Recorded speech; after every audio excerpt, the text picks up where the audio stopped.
we reached the part of the podcast where we are talking NASCAR, and who better to come on than like he's been here every single week, Brandon at BostonBoy83 on all social media. Brandon, how you doing, my man?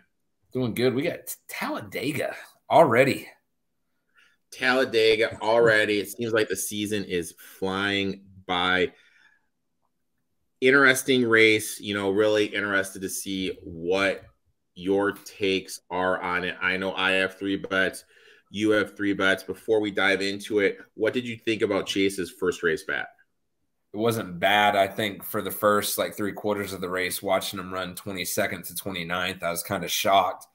But then when I saw guys like Harvick, guys like Kyle Busch, a bunch of them back in the 20s, I was like, okay, I don't feel as bad. Just something's not right. It's hard to pass in this car. They've admitted that. And then for him to rebound, grab a top 10, finishing 10th, can't argue with it, man. And now we're going to a track that he is very good at with multiple wins. So I'm liking what I see with his odds, which we'll dive into in a minute. But glad to see that he had a good top 10 and hopefully carry some momentum. Now, we each have 3 bets. You are the guest. I will let you kick off, my friend. Guys, I'm going with him. We just talked about him. Chase Elliott, who's won this race before, sitting at 14-1. He's going to have to be grabbed before qualifying Saturday or tomorrow afternoon. Has to be grabbed because if he qualifies in the top 15, those odds will change. But right now, seeing Chase Elliott, what a story, a comeback at a track that he's good at 14-1, I'm grabbing him all day long. And he's in a Hendrick car, and Hendricks always runs well at super speedways. So all eyes for me on the number 9 from Dawsonville.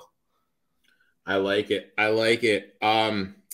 My first one, I'm going to a top 10. I am going Erik Jones, top 10 plus 170. Last spring led 25 laps. The fall race led 23. 4 top 10s in the last 6 races here.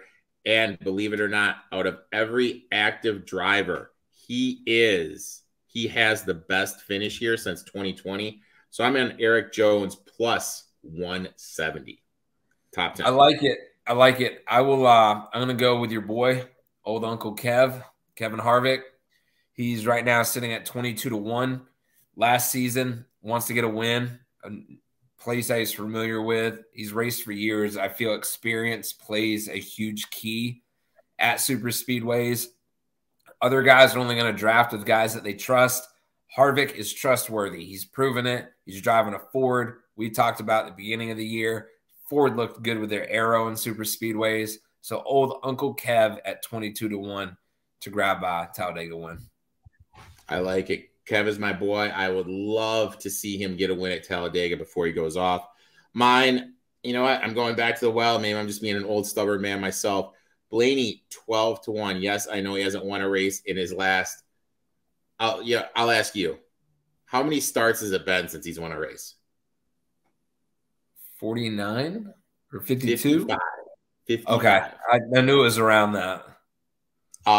But he's led laps in every single race here but one time since 2019. One here in 2020 and 2019. Second best average finish since 2020, only behind Erik Jones. And then if you just look at all the super speedways, since 2020, he has the most wins. So historically, he's done good. I think his price is a little inflated because of his struggle, him not being able to get a win. So I'm going to go with Blaney 12-1. I think he gets off the schneid.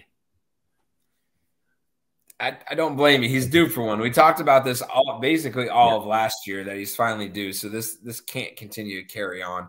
I'm going to go with another Hendricks driver, another Chevy, and I'm going to go with Alex Bowman at 25-1. The man is always up front in these races. He's been pretty consistent this year as well.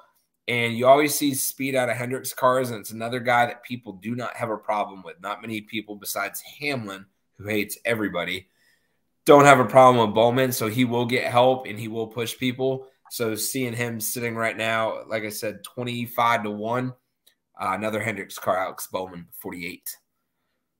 I like it. I like it. My last one is I'm going Chris Buescher, 22-1. Led the second most laps at Daytona this year, ran 4th at Atlanta, which runs similar. So both the two races that have run similar to Talladega, he's gone well at. Won segments here in 2021 and 2020. And then if you just look at, oh my God, what's it called?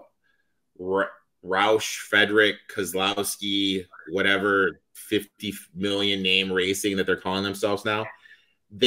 Kozlowski's ran good too at those tracks. Yes. Shocking. So them as a team are running really, really well in these next gen cars at these tracks. I think that continues. I've seen Buescher at 22-1. I'll take a little Busch at 22-1, my friend. I like it. I like it. I would definitely steer away from his teammate if I had to fade anybody, even though he's been running well. I'm fading Kozlowski. He's a very aggressive pusher. He's dumped people at this track. Nobody likes working with him. So when it comes down to it, if Buescher's not around him, Kozlowski's getting no help. So my fade this week is going to be Kozlowski. I'm going to throw in my two long shots together. You mentioned Erik Jones, how well he's done. I'm going with his new teammate, guy that's going to get Rookie of the Year, Noah Gragson at 80-1 to win the race. If Eric's done this well, Ben, I know you're mad from last week. I know you are. So just please hear me out with this.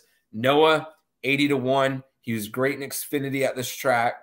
His teammate's really good. Jimmy Johnson used to be good. That's who he reports to. I like Noah Gragson at 80-1, and I'm just going to throw this one in here, and you can't shake your head at this one. I'm going with a long shot, your boy, Mr. Corey LaJoie at 50-1, just because it's Corey LaJoie and it's a super speedway.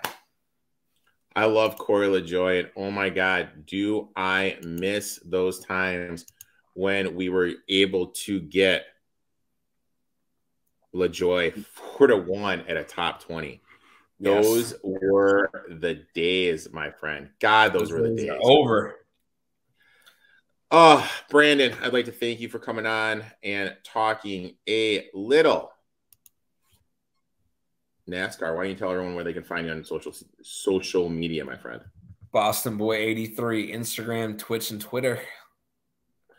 You know what? Let's cash some tickets. Let's make some money. Until next week, my friend. Cash some tickets, guys.